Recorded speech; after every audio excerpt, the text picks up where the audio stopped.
So this is the upgrade that I'm doing from the stock block. The stock piston is a 50mm bore. We're going to change it to a 59mm bore by RRGS Energy, so same Taiwan company, and we're going to stuff that in there. Okay, today we're going to take apart the Yamaha Mio engine. It's a 113cc 4-stroke double single overhead. So first you have to make sure your timing marks are correct. That's a timing mark. You just set it on the pointer, and then after that you have to take apart the cam gear timing cover if they are aligned, so it makes it easier for you to bolt on things back together again. Your timing gear right there, timing chain, and underneath that is the timing, the cams, which I'm going to replace also later.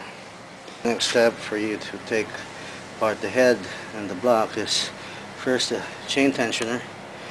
Timing chain tensioner, you should take that apart. Okay, so after that you might want to take out the bolt and sort of a washer wheel here that holds the cam gear, and then after you take that, you just use something to pry off the wheel. Remember, it's in timing, and when you do that, it comes off like that. You just use the 8mm nuts, bolts. You take them off. These are long bolts because these are connected to the crankshaft. And after loosening the head nuts, so when you slide it all together off, you can see that your timing chain and the timing gear comes off here, and then so it's easier to pry them. After which, take off the gear first, and then after taking off the timing gear, you should slide the block out from the crankcase.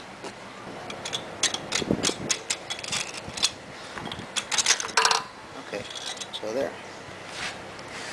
Okay, now after cleaning the block, you now put in the new cylinder.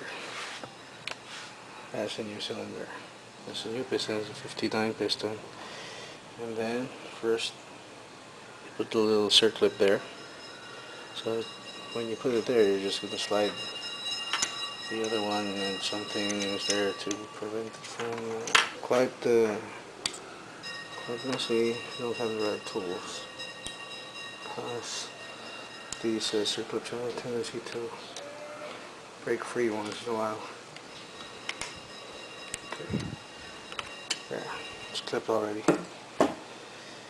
Okay, I've already installed the piston rings there. Okay, now to put things back together again. After cleaning, you take away the used gasket here, but if it didn't tear, there's no need to take it apart. So, you put the new gasket in.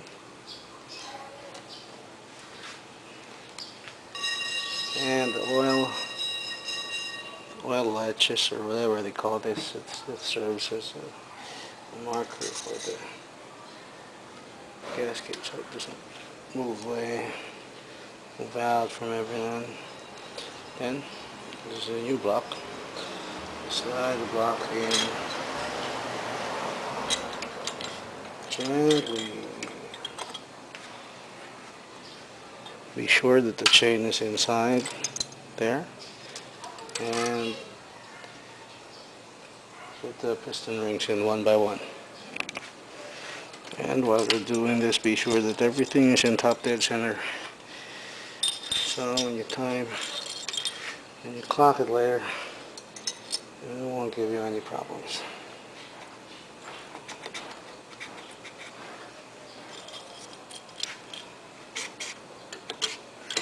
Carefully come to alignment.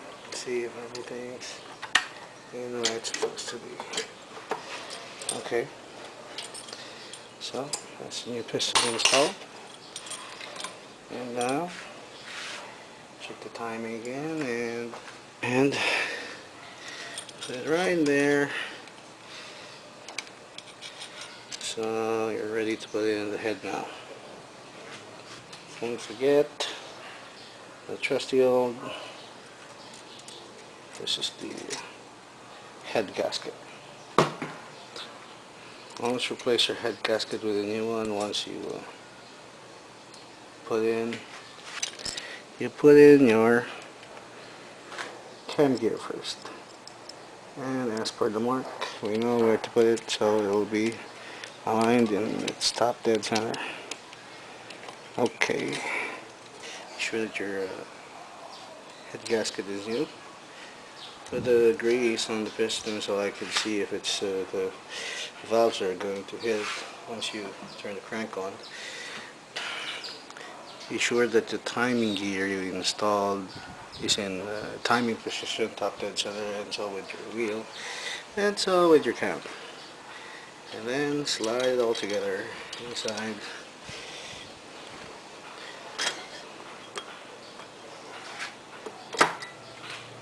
And then can put the wheel in like that. It's a little bit tight because the cam's new. Now to put the tensioner in, you turn it clockwise with the tensioner spring. It's loose, and then you can bolt it in. No need to adjust the tension, that's self-adjusting. After all that is in, you put the two anchor bolts together.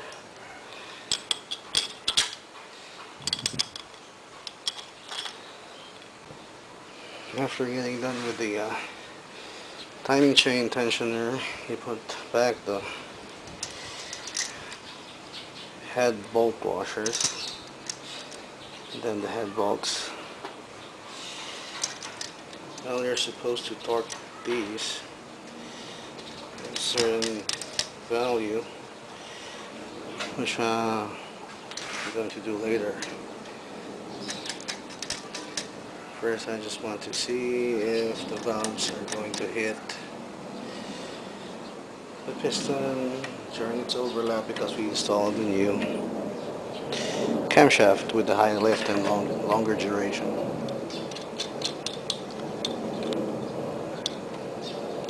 Tighten the anchor bolts first together, and then there you have it, there's your rebuild. And of course, don't forget to check the timing. If you don't, your valves might crash into the piston.